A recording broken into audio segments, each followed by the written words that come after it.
Revenge plan for cheating in a hotel room. Honestly, Marge, I'm just hanging on until he becomes eligible for the retirement plan. Then, when I leave him, I can get the court to award me half. What? No, I should be fine until I find someone else. Of course you do. I'll get half of everything he has, and the best part is the court will order him to pay my lawyer out of what he has left. No. Hey, he's a nice enough guy, but he just doesn't satisfy me sexually. I smashed my thumb at work and went to a clinic. After 2 stitches, I was given a painkiller, and the warning label said it could make me drowsy and that I shouldn't drive or operate machinery. I came home straight from the clinic, arriving 3 hours earlier than usual, and as I walked in the door, I heard Jillian talking on the phone in the kitchen with her friend Marge. I stood silently in the living room, listening to what else my loving wife had to say. Of course, I couldn't hear what Marge was saying, but I didn't need to. What I heard coming out of Jillian's mouth was understandable. No, Marge. I haven't had sex properly in 2 months. The last time I slept with Gerald was before he moved to St. Louis. I know, but there's just something about another man that puts me in awe. Remember, Tom? Remember when we told our husbands we were going to the Avon party? Wasn't that a wild night? I wonder if that bar still exists. Yes? Hey, how would you feel about hosting another Avon party? Really? How about Tuesday? Okay, I'm planning it. No, he believes everything I tell him. The last time I had sex with Gerald, I had so much energy I could swim across a battleship, and hubby darling wanted to make love to me when I got home. I told him I was hot from thinking about him all day and hoping he'd want to have sex with me that night. No lie. Okay, I'm letting you go. Don't forget about Tuesday, okay? I slipped out of the house, drove a couple blocks, and sat down to wait for my usual time to head home. I thought about what I had just overheard. Apparently, my 10-year marriage to Jillian wasn't as good as I thought it would be. I wondered how long she had been hanging horns on me. Judging by her conversation with Marge, it must have been at least 3 years. Tom had to be Tom Buckley. I'd seen him in the fitness club locker room, and he'd left town 3 years ago. I tried to remember the night of the so-called party in Avon, and although I wasn't sure, I decided it was a little over 3 years ago. 3 years, and I had no idea. Now I knew, and I knew what plans Jillian had for me. It was time for me to make my own plans as well. Curiosity took over, and when Jillian told me about going to the Avon party with Marge, I told her that it was a good thing I would be working late that night and would grab a bite to eat on the way home. Tuesday night, I was sitting in a borrowed car parked at the end of the street when Jillian pulled out of our driveway. I followed her to Marge's, and as Marge climbed into Jillian's car, I wondered if her husband was as clueless as I was. I followed them across town, and I wondered where they were going. We got farther and farther away from the part of town where most of the good clubs were located. Finally, they pulled into a parking lot at a place called Washington's Bar and Grill, and I could hardly believe that this was their destination. First of all, the place was in that part of town known as Nigger Town, and secondly, it looked like a filthy dump. I pulled over, parked, and watched Jillian and Marge get out of the car and go inside. I sat back down to wait and see what would happen. I sat there for about half an hour when a police car slowly drove down the block. I saw the shotgun-side cop look at me intently as they drove by and wasn't too surprised when 30 minutes later they came back and looked at me again. After another 15, they came back, pulled up behind me, and parked. 2 got out of the patrol car and walked over to it, 1 on each side, and the one on my side tapped on the window with a flashlight. I already had my driver's license, so I gave it to him before he asked for it, and then he asked what I was doing sitting in the area. I saw no reason not to tell him, so I laid the whole story out for him. He asked me to describe Jillian, and then went and walked into the bar.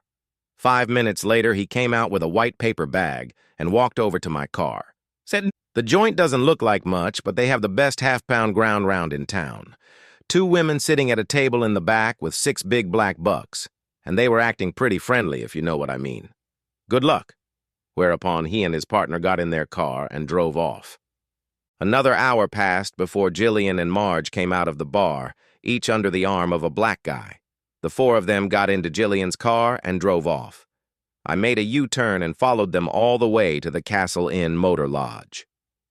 5 minutes later, the four of them were in room 123, and I had had enough. I headed home, took a shower, and went to bed. 3 hours later, I heard Jillian walk in. She walked into the bedroom, and I heard her undress, and then she climbed into bed and shook me by the shoulder. "Baby, are you awake, honey?" I rolled over.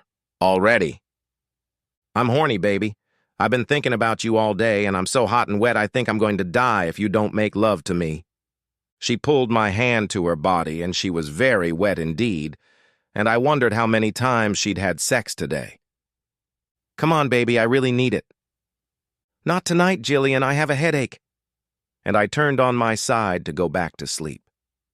It was the first time in our married life that I had turned her down when she wanted sex, and I wondered if she was lying there now, looking at my back and wondering what had happened. For the next 2 weeks, I was busy making preparations and putting my plan in motion.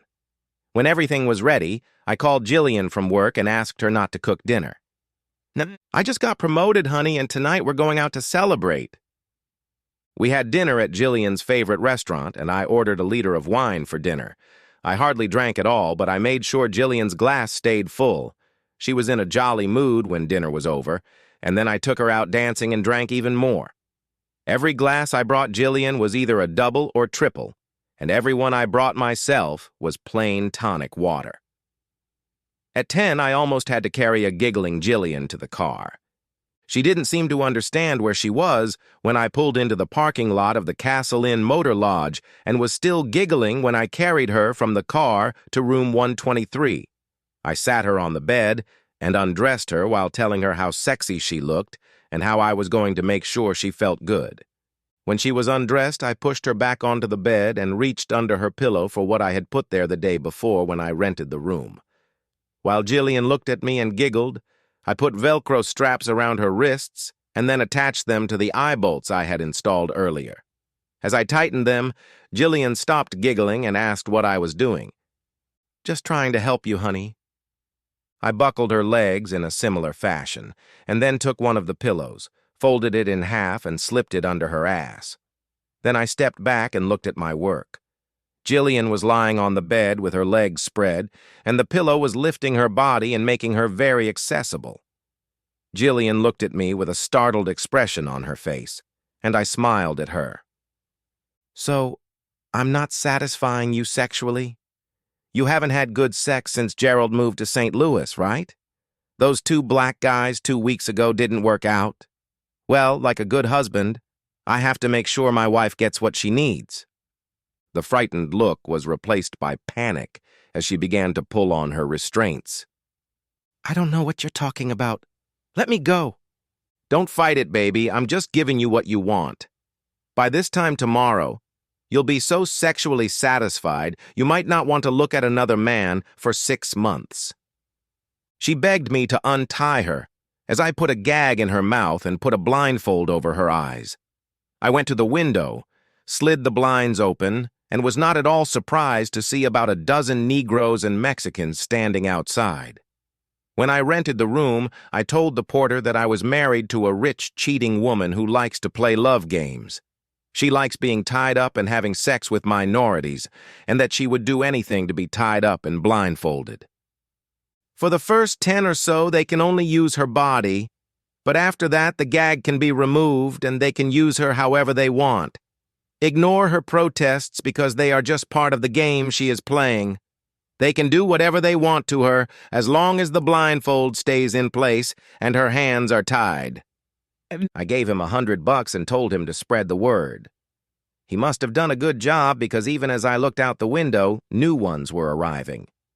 I opened the door and stepped outside. "Do you know the rules?" Many nodded their heads in the affirmative. I stepped aside and said, "Enjoy." I got into my car in front of room 123. The blind stayed open, the door too, and I watched man after man enter the room and have sex with Jillian. After 15, I pulled out my cell phone and called. Fortunately, it was Marge who answered instead of my husband. That saved me from having to tell 2 lies instead of 1. Marge, I just got a call from Jillian asking me to call you. She said to tell you that she's at the Castle Inn Motor Lodge picking up the Avon stuff you bought last night, and she only had enough money to pick up her order, and she wants you to come over and bring enough money with you to get your stuff. No, I don't. She said she's been trying to call you, but her cell phone isn't working. What? Oh, she said room 123. Okay, bye. 45 minutes passed before Marge showed up, and when she got to room 123, she was grabbed and dragged into the room. Within 4 minutes, she too was already having sex with men. I watched for another hour as more Negroes, Mexicans, and Asians showed up and checked into room 123, and then I pulled out my cell phone and made another call. When Marge's husband answered, I said, "Your wife is cheating on you with a Negro.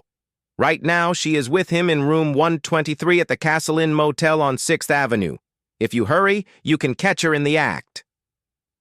While I waited for Marge's husband to show up, I reviewed my transactions for the previous 2 weeks to see if I had overlooked anything.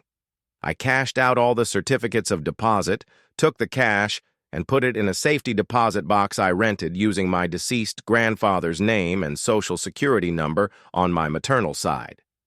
I closed the savings account, and that money ended up in the safe deposit box as well. But the thing that made me smile the most was the house transaction.